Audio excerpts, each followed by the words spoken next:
Smartphone দিয়ে DSLR মতো video recording, তাও আবার সেটা প্রফেশনাল লেভেলের, এটা কি সম্ভব? হ্যাঁ ভিউয়ার্স, এটা এখন সম্ভব। কারণ এখনকার যুগে স্মার্টফোনের ক্যামেরাগুলো এতটাই উন্নত হয়েছে যে আপনি এই স্মার্টফোনের ক্যামেরাটি ইউজ করে একটা প্রফেশনাল লেভেলের ভিডিও রেকর্ডিং করতে পারবেন। তাছাড়া আপনারা একটা বিষয় জেনে এখন অবাক হবেন যে এখন অনেক বড় বড় ফিল্ম মেকাররা আছেন যারা তাদের ফিল্মের অনেক শট কিন্তু এই সামান্য স্মার্টফোনের ক্যামেরাটি দিয়েই ইউজ করে থাকেন। তো আজকে আমি আপনাদের এই ভিডিওটিতে দেখাবো, সম্পূর্ণ একটা গাইডলাইন দেব কিভাবে আপনি একটা স্মার্টফোন ইউজ করে প্রফেশনাল লেভেলের ভিডিও রেকর্ডিং করতে পারবেন। তো চলুন ভিডিও শুরু করা যাক। এসটি ইউনিটেক চ্যানেলের সকল ভিডিও সবার আগে পাওয়ার জন্য সাবস্ক্রাইব করুন এবং পাশের বেল আইকনটি অন করে দিতে ভুলবেন না।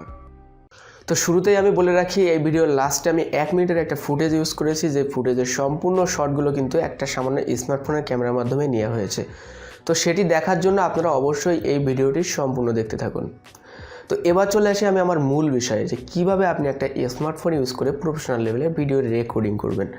তো এজন্য আমি 4টা টপিকে ভাগ করেছি, 4টা টপিক নিয়েছি, যে 4টা টপিক যদি আপনার মাথার ভিতরে একবার ঢোকাতে পারেন এবং এই 4টা টপিক সম্পর্কে যদি আপনার ধারণা থাকে, তাহলে কিন্তু আপনি মোবাইলের ক্যামেরা ইউজ করে প্রফেশনাল লেভেলের ভিডিও রেকর্ডিং করতে পারবেন। তো এই 4টা টপিকের ভিতরে আমি ফার্স্টে যেটাকে রেখেছি সেটা হলো ফোকাস কন্ট্রোল, সেকেন্ডে আমি যেটাকে রেখেছি সেটা হলো ক্যামেরা মুভমেন্ট, থার্ডে আমি রেখেছি হলো আইএসও কন্ট্রোল এবং ফোর্থে আমি যেটা রেখেছি সেটা হলো এক্সপোজার কন্ট্রোল। তো এই 4টা টপিক যদি আপনি মাথার ভিতরে ঢোকাতে পারেন, তাহলে কিন্তু আপনি প্রফেশনাল লেভেলে একটা ভিডিও রেকর্ডিং করতে পারবেন। তো আমরা এখানে অনেকেই ফোনের ডিফল্ট ক্যামেরাটি ইউজ করে থাকি। তো ডিফল্ট ক্যামেরায় কিন্তু আপনি অনেক কিছু জিনিস আছে, অনেক কিছু কাস্টমাইজ অপশন আছে, যে অপশনগুলো পাবেন না, যেগুলো আপনার অবশ্যই একটা ভিডিও রেকর্ডিং করার জন্য প্রয়োজন পড়ে। তো এই ভিডিওটি আমি সম্পূর্ণ একটা ক্যামেরা অ্যাপসের উপর ভিত্তি করে করেছি। ক্যামেরা অ্যাপসটির নাম হলো ওপেন ক্যামেরা, যেটা সাইজ খুবই কম, 2 MB মতো। তো এই অ্যাপসটি ডাউনলোড করার জন্য আপনি সরাসরি চলে যাবেন প্লে স্টোরে এবং প্লে স্টোরে সার্চ দিবেন ওপেন ক্যামেরা লিখে। সার্চ দেওয়ার সাথে সাথে আপনি অ্যাপসটি পেয়ে যাবেন এবং সেখান থেকে ইনস্টল করে নেবেন। তো এই ওপেন ক্যামেরায় এমন কিছু কাস্টমাইজ অপশন দেওয়া আছে, যে এই 4টা টপিক আপনাদেরকে আমি দেখালাম, এই 4টা টপিকের কাস্টমাইজ অপশনগুলো আপনারা পাবেন এবং এমন কিছু কাস্টমাইজ অপশন দেওয়া আছে যে এই অপশনগুলো আপনারা যদি ইউজ করেন, তাহলে কিন্তু আপনি একটা প্রফেশনাল লেভেলের ভিডিও রেকর্ডিং করতে পারবেন। তো এবার আমি চলে যাব স্ক্রিনে। কারণটি হলো, আমি যদি সারাদিন আপনাদের এই ক্যামেরা টিউটোরিয়ালের জন্য সারাদিন ক্যামেরার সামনে বসে বকবক করি, তাহলে কিন্তু আপনারা কিছুই বুঝবেন না। আপনাদেরকে যদি আমি ক্যামেরায় ডিরেক্ট না দেখাই কিভাবে ফুটেজ নেবেন, কিভাবে ক্যামেরা মুভমেন্ট, কিভাবে ফোকাস, এই যে 4টা টপিকের কথা বললাম, এই 4টা টপিক আপনাদের ক্লিয়ার বোঝানোর জন্যই আমাকে এখন এই ক্যামেরা অ্যাপটির ভিতরে যাওয়া লাগবে এবং আপনাদেরকে সব কিছু দেখিয়ে দেওয়া লাগবে। তো চলুন স্ক্রিনে যাওয়া যাক। তো এখন সরাসরি আপনি ক্যামেরা অ্যাপটি ওপেন করবেন। তো আমি ওপেন করলাম এবং ওপেন করার পরে আপনারা দেখতে পাচ্ছেন এখানে কিছু পারমিশন চাচ্ছে আমার ফোন থেকে। তো এই পারমিশনগুলো অ্যালাউ করে দিবেন। তো তারপরে এখানে একটা নোটিফিকেশন দেখতে পাচ্ছেন এবং এখান থেকে ডিরেক্ট ওকে করে দিবেন। তো এখন কিন্তু আপনি এই ক্যামেরা অ্যাপটি দিয়ে ফুল রেজলিউশনে ভিডিও রেকর্ডিং করতে পারবেন না। তো এই জন্য আপনাকে কী করা লাগবে, ছোট্ট একটা সেটিং করা লাগবে। আপনি এখান থেকে সেটিং অপশনে চলে যাবেন।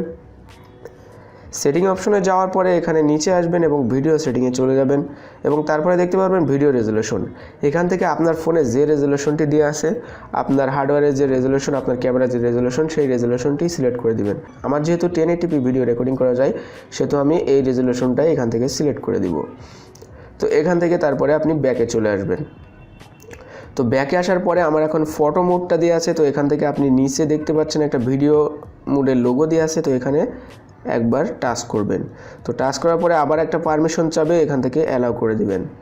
তো অ্যালাউ করে দেওয়ার পরে দেখতে পাচ্ছেন আমার ফোনে কিন্তু এখন ভিডিও রেকর্ডিং মোডটা ওপেন হয়ে গেছে ওপেন ক্যামেরা অ্যাপটিতে। তো এই 4টা টপিকের ভিতরে আমি ফার্স্টে যে টপিকটা বলছিলাম আপনাদেরকে, সেটা হলো ফোকাস কন্ট্রোল। তো এই জিনিসটা এমন একটি জিনিস আপনি আপনার ফোনের ডিফল্ট ক্যামেরা অপশনে কিন্তু পাবেন না, যেটা এই ওপেন ক্যামেরাতে পাবেন। তো এই জিনিসটা আসলে কি, আপনার ধরুন আমি এই জিনিসটাকে আমি আমার ক্যামেরার সাবজেক্ট হিসাবে ধরবো। আমি সাবজেক্ট হিসাবে এই জিনিসটা এখন ধরবো, আর এটা হলো আমার ক্যামেরা, ঠিক আছে। তো এখন যখন আমি এই সাবজেক্টটিতে আমি ফোকাস করব, সাধারণত এখন যদি আমি এখানে ফোকাস করি, তাহলে আপনারা দেখুন এখানে কিন্তু আমার সাবজেক্টটিতে এখন দেখুন আমার সাবজেক্টটিতে কিন্তু ফোকাস হয়েছে।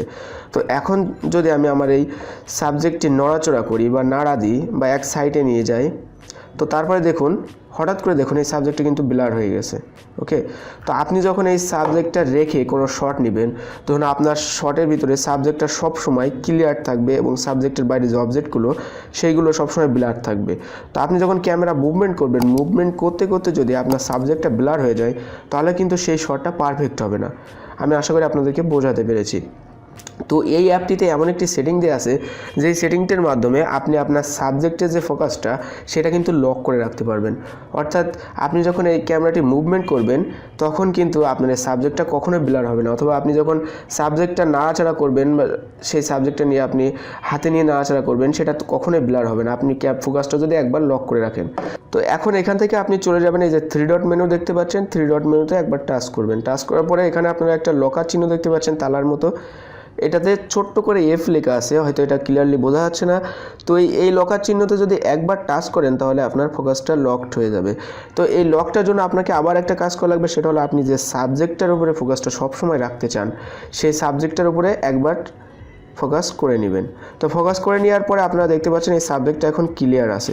তো এই সাবজেক্টটা যদি আমি এখন হাতে নিয়ে নাড়াচাড়া করি তাহলে আপনারা দেখুন এটা কখনোই আর ব্লার হবে না, এটা অল টাইম কিন্তু ক্লিয়ার থাকবে এবং এই অবজেক্টগুলো আশেপাশে যে সিনগুলো সেটা সম্পূর্ণ ব্লার থাকবে। তো আমি যদি আমার ক্যামেরাটা মুভমেন্ট করি তাহলে আপনারা বুঝতে পারবেন যে সেটা কিভাবে কাজ করছে। তো আমি যদি ফোকাসটা করে নিলাম এবং এটা লক হয়ে গেল, তো আমার ক্যামেরাটা যদি আমি মুভমেন্ট করি তাহলে আপনারা দেখুন আমি ক্যামেরা কিন্তু মুভমেন্ট করছি কিন্তু সাবজেক্টটা সেইভাবে ক্লিয়ার আছে এবং আশেপাশের জিনিসগুলো অল টাইম ব্লার হয়ে আছে।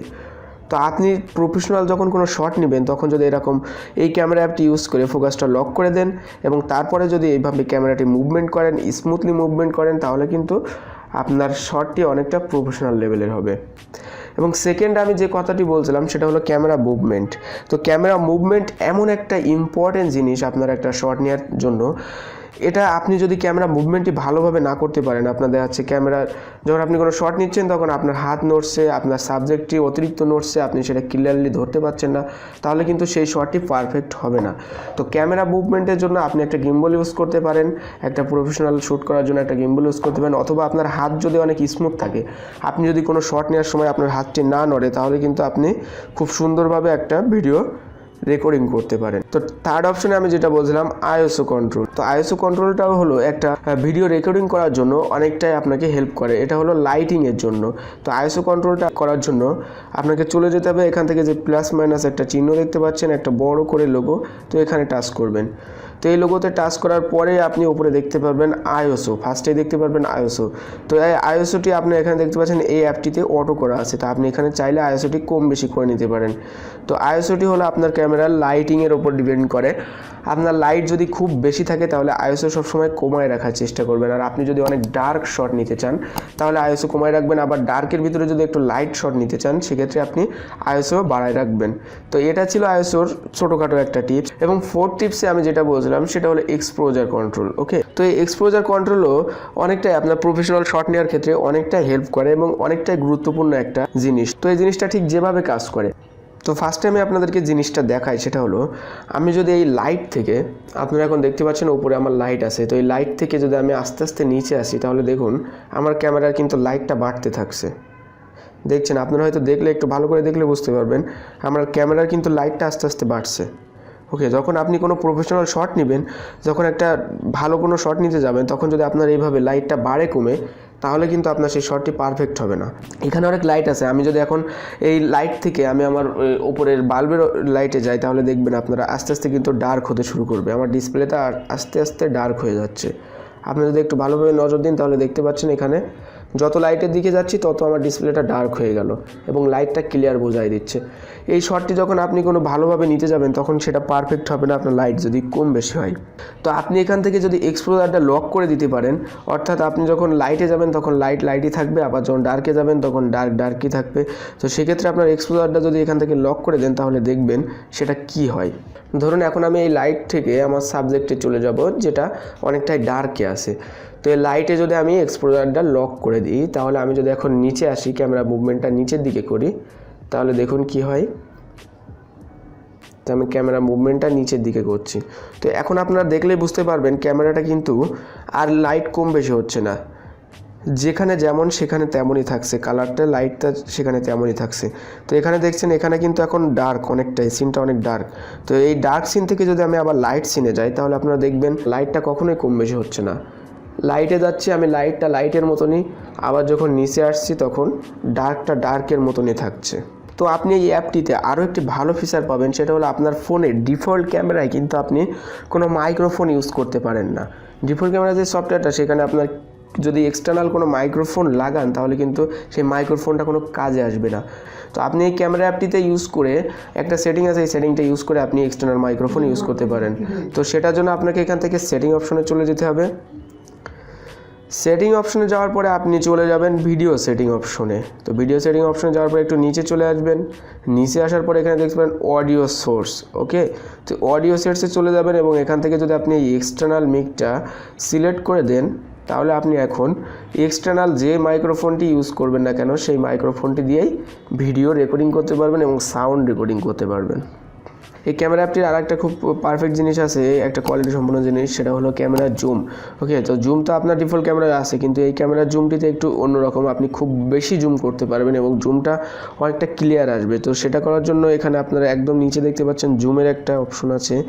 তো এটা যদি আপনি লেফট সাইডের দিকে নিয়ে যান, অর্থাৎ আপনার রাইট সাইড থেকে লেফট সাইডের দিকে নিয়ে যান, তাহলে দেখতে পাচ্ছেন জুম হচ্ছে। তো এবং জুমটা খুবই ক্লিয়ার, আপনার জুমটার কোয়ালিটি খুবই ভালো হবে এবং অনেক বেশি জুম করা যাবে এই ক্যামেরা অ্যাপটি দিয়ে। তো এখন আপনারা সেই 1 মিনিটের ফুটেজটি দেখতে পারবেন, যেটা সম্পূর্ণ একটা মোবাইলের ক্যামেরা দিয়ে রেকর্ডিং করা।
তো ভিউয়ার্স, এই ছিল আজকের ভিডিওটি যদি ভালো লাগে থাকে তাহলে অবশ্যই একটি লাইক দিবেন এবং কমেন্ট করে আপনার মতামত জানাবেন।